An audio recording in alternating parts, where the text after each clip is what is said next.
Plastic കുപ്പികളിൽ മദ്യം വിൽക്കുന്നത് നിരോധിക്കണമെന്ന ആവശ്യം പരിഗണിക്കാൻ സർക്കാരിനോട് ഹൈക്കോടതി നിർദ്ദേശം നൽകുകയാണ്.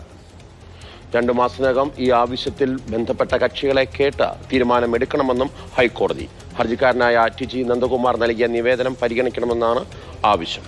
ബിനിലാണ് കൊച്ചിയിൽ നിന്ന് വിവരങ്ങളുമായി ചെന്നത്. ബിനിൽ, എന്തൊക്കെ കാര്യങ്ങൾ ഇതുമായി ബന്ധപ്പെട്ട് ചൂണ്ടിക്കാണിക്കുന്നു?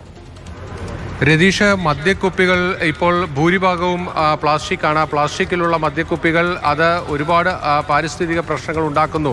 അത് നിയന്ത്രിക്കണം, നിരോധിക്കണമെന്ന ആവശ്യമാണ് ഹർജിക്കാരനായ TG നന്ദകുമാർ ഒരു പൊതുതാൽപര്യ ഹർജിയിലൂടെ ഹൈക്കോടതിയിൽ ആവശ്യപ്പെട്ടത്. അതിലിപ്പോൾ ഹൈക്കോടതിയുടെ ഇടക്കാല ഉത്തരവ് വന്നിരിക്കുന്നത് ഈ നിരോധിക്കപ്പെട്ട പ്ലാസ്റ്റിക് കുപ്പികൾ, അതായത് ഇപ്പോൾ ഓരോ കനത്തിൻ്റെയും അടിസ്ഥാനത്തിൽ ആ പ്ലാസ്റ്റിക് കുപ്പികൾ നിരോധിച്ചുകൊണ്ട് നേരത്തെ തന്നെ സർക്കാരിൻ്റെ ഉത്തരവുണ്ട്. അത്തരത്തിൽ നിരോധിക്കപ്പെട്ടിട്ടുള്ള പ്ലാസ്റ്റിക് കുപ്പികൾ മദ്യം നിറയ്ക്കുന്നത് തടഞ്ഞുകൊണ്ടാണ് ഹൈക്കോടതിയുടെ ഒരു ഇടക്കാല ഉത്തരവ് വന്നിരിക്കുന്നത്. അതായത് ഈ ഹർജിയിൽ ഒരു അന്തിമ തീരുമാനം വരുന്നത് വരെ ഈ പ്ലാസ്റ്റിക് കുപ്പികളിൽ മദ്യം നിറയ്ക്കരുത് എന്ന വിതരണക്കാർക്ക്, അതായത് ഡിസ്റ്റിലറികൾക്കും വിതരണക്കാർക്കും ഇപ്പോൾ ഹൈക്കോടതിയുടെ ഇടക്കാല ഉത്തരവ് വന്നിരിക്കുന്നു. അതോടൊപ്പം തന്നെ സർക്കാരിനോട് ആവശ്യപ്പെട്ടിരിക്കുന്നത് ഈ ഹർജിക്കാരൻ ഉന്നയിച്ചിരിക്കുന്ന വിഷയം പരിഗണിച്ച് അതിലൊരു അന്തിമമായ തീരുമാനമെടുക്കാനാണ്.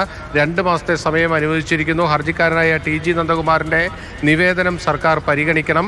അതോടൊപ്പം തന്നെ ബന്ധപ്പെട്ട മറ്റ് കക്ഷികൾ, അതായത് ഈ മദ്യ നിർമ്മാണ കമ്പനികൾ അടക്കമുള്ളവരെ കൂടി കേട്ട് 2 മാസത്തിനകം ഇക്കാര്യത്തിലൊരു തീരുമാനമെടുക്കണമെന്ന ആവശ്യമാണ് ഹൈക്കോടതി ഡിവിഷൻ ബെഞ്ചിൻ്റെ ഭാഗത്ത് നിന്ന് വന്നിരിക്കുന്നത്. ഇതിലേറ്റവും പ്രധാനപ്പെട്ടത് 2020 സർക്കാർ ഇറക്കിയിരിക്കുന്ന ഒരു ഉത്തരവാണ്. സർക്കാരിൻ്റെ ഉത്തരവ് പ്രകാരം പ്ലാസ്റ്റിക് ബാഗുകളാണെങ്കിലും കുപ്പികളാണെങ്കിലും ഒക്കെ തന്നെ തരം തിരിച്ചിട്ടുണ്ട്. അത് ഈ കനം കുറഞ്ഞ, അതായത് പുനരുപയോഗിക്കാൻ കഴിയാത്ത പ്ലാസ്റ്റിക് കുപ്പികളും കവറുകളുമൊക്കെ തന്നെ നിരോധിക്കപ്പെട്ടിട്ടുണ്ട്. അതുകൊണ്ട് ആ വിഭാഗത്തിൽപ്പെട്ട കുപ്പികളിൽ മദ്യം വിതരണം ചെയ്യരുത് എന്നതാണ് ഇപ്പോൾ ഹൈക്കോടതി ഇടക്കാല ഉത്തരവിലൂടെ നൽകിയിരിക്കുന്നത്. അതോടൊപ്പം തന്നെ ഈ പ്ലാസ്റ്റിക് കുപ്പികളിലെ മദ്യം ബോട്ടിൽ ചെയ്ത് നൽകുന്നത് അക്കാര്യത്തിൽ ഒരു അന്തിമമായൊരു തീരുമാനമെടുക്കാൻ സർക്കാരിനോട് കോടതി നിർദ്ദേശിക്കുകയും ചെയ്തിരിക്കുന്നു. രതീഷ്, ശരി. ബിനിലാണ് കൊച്ചിയിൽ നിന്ന് ഈ വിവരങ്ങൾ നൽകിയത്. പ്ലാസ്റ്റിക് കുപ്പിയിലെ മദ്യ വിൽപ്പനയുമായി ബന്ധപ്പെട്ട ഇടപെടലാണ് ഇപ്പോൾ ഉണ്ടാകുന്നത്.